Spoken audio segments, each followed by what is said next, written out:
올해 초 18분의 4.3 생존 수영인이 재심을 통해 명예를 되찾은 일 기억하고 계시죠? 4.3 당시 이뤄진 불법 군사재판을 법원이 인정하면서 이분들께 사실상 무죄 판결을 내렸는데요. 지난 22일 8분의 4.3 생존 수영인이 두 번째 재심 청구에 나섰습니다. 관련 내용 좀 알아볼까 합니다. 4.3 수영인들의 명예회복에 앞장서고 계신 양동윤 제주 4.3 도민연대 대표 나오셨습니다. 네, 안녕하십니까. 어서 안녕하십니까. 오십시오. 네, 반갑습니다. 자, 이번이 두 번째 재심 청구입니다. 예. 대표님께도 참 의미 있는 일일 텐데 어떠신가요? 예, 말씀하신 것처럼 올해 1월 17일 날 제주지방법원은 18분에 대해서 공소기각 판결을 내렸습니다. 당시 그 국가 공권력의 잘못에 대해서 사법부가 명쾌하게 단죄를 한 것입니다. 따라서 이번에 두 번째로 하는 8분의 재심 개시 결정 청구 재판도 매우 저에게는 뜻이키고 개개인들한테도 70년에 맺힌 한을 풀 수 있는 그런 기회를 가지게 된 것이죠. 이번에는 8분이 청구인으로 나섰어요. 예. 네. 근데 뭐 전국 각지는 물론이고 그렇습니다. 일본에 계신 분들도 함께 예. 했다고 하는데 예. 근데 지난번에 1차 재심 청구 때 함께 하지 않고 왜 이번에 따로 이렇게 하게 된 예, 건가요? 사실 저희 도민연대에서는 지난 2014년부터 수영 생존인 조사를 거의 마쳤거든요. 지금도 물론 계속하고 있습니다만 지난번 18분은 전부 다 제주 거주하고 계신 분들이죠. 네. 그래서 모임이나 회합이나 또 의견을 모으는데 좀 수월했다고 볼 수 있고요.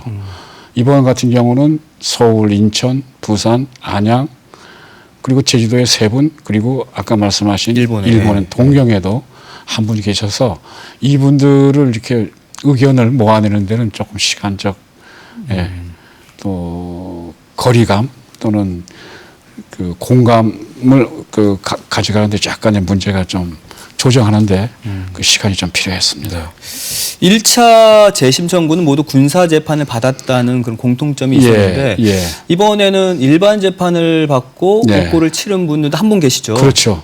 이게 이제 재심 개시에 뭐 변수가 되거나 영향을 미칠 수 있을까요? 변수라기보다 4.3 진상 규명을 위한 작업 그리고 1만 4천여의 희생자의 그 명예를 회복하는 과정, 더 나아가서는 4.3 진상조사 보고서가 적시하고 있는 2만 5천에서 3만 명의 희생자를 명예회복을 하는 희생의 진상을 규명하는 데 매우 중요한 근거가 되는 자료이고 또 그 현실적인 그 생존자가 이번에 재판에 참여함으로써 의의는 더 크다고 할 수 있습니다. 네.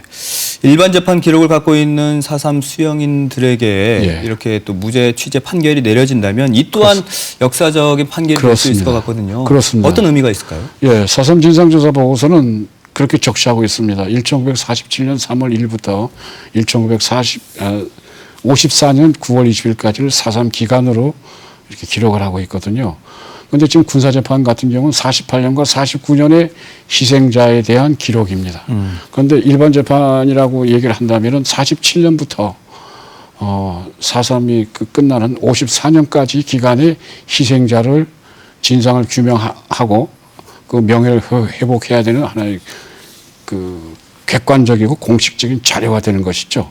그런 점을 지금 이번 재판에서 입증해 낸다면 매우 뜻이 크다라고 얘기할 수 있습니다. 지난 1차 그 재심은 재심 개시까지 한 1년 5개월이 걸렸죠. 그거요. 좀 계산하는데. 네. 그렇죠. 그 정도 걸렸어요. 근데 이번에는 뭐 어떻게 좀 빨리 좀 할 수가 있을까요?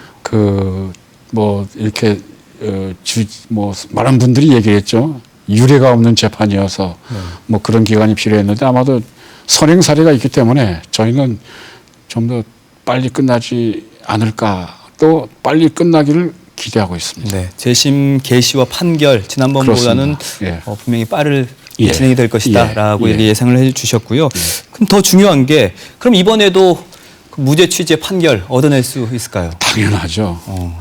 당시 우리가 그 재판 과정에서 이미 밝혀졌습니다. 이번에 그 18분도 같은 맥락에서 이해하시면 됩니다. 적법한 절차에 의해서 체포되지 않았고요. 이구동성으로 다 말씀하십니다. 혹독한 고문 그리고 정당한 재판 없었습니다. 따라서 이분들의 무죄는 너무나 당연하죠. 네.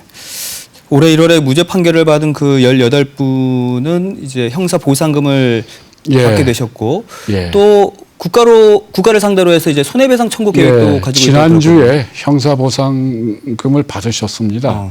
그런데 당시 그 옥살이에 대한 보상이고요. 이번에 국가배상은요.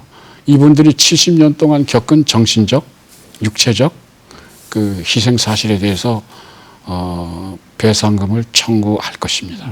지금 진행하고 있습니다. 다음 달 초쯤에 저희들 법원에 제출할 예정입니다. 네. 1차 재심 판결 후에 그 4.3 행불인 유족 협의회에서도 지난 6월인가요? 재심을 청구를 했습니다. 재심 청구를 먼저 한 뭐 경험에서 비춰볼 때 어떻게 지금 예상하십니까? 마땅히 이분들도 재심 개시 결정이 돼야 되고 또 개시 결정 재판을 통해서 그 희생의 진상 그리고 규명되고 명예도 회복돼야 됩니다. 근데 안타까운 것은 10분의 지금 청구자들이 모두 사망하거나 행방불명자라는 점이죠. 네. 따라서 그 점은 아마 법원이 적절하게 판단할 거라고 보지만 어쨌든 간에 좋은 결과를 있기를 학수고대합니다. 네. 예. 수영인의 재심 또 행불인의 재심 이런 일들이 4.3의 완전한 해결에 어떤 영향을 미칠까요? 사실은요. 국회가 정부가 좀 더 적극적으로 나서줘야 됩니다. 명백히 당시 국가 공권력의 폐해 이미 사법부가 판단하고 있지 않습니까? 네. 따라서 4.3 특별법 개정안이 이런 재판을 제기하는 유족, 희생자 또 제주도민의 뜻을 좀 받들어서 마지막 남은 국회 4.3 특별법 개정이 이루어졌으면 참 좋겠습니다. 그럼 대표님께서 생각하시는 4.3의 완전한 해결 어떤 모습인가요? 예, 진상은 규명돼야 되고요. 네. 명예 회복돼야 되고 국가는 배상을 해야 됩니다. 더 나아가서는 이 수많은 사람들의 희생을 가져오게 한 가해자 단죄해야 됩니다. 그리고 기억되지 않는 역사 반복되지 않습니까? 네. 이게 학교 현장에서 교육돼야 됩니다. 그리고 정신계승 사업 이런 사업들이 이루어지면 완전한 4.3 해결이라고 볼 수 있겠지요. 네. 예. 이 4.3 수영인의 2차 재심 청구와 또 4.3 행불인 재심에 많은 이목이 쏠려 있는데요. 정말 재판부의 현명한 판단을 기대해 보면서 오늘 이야기 여기서 마무리 짓겠습니다. 오늘 나와주셔서 고맙습니다. 고맙습니다. 네.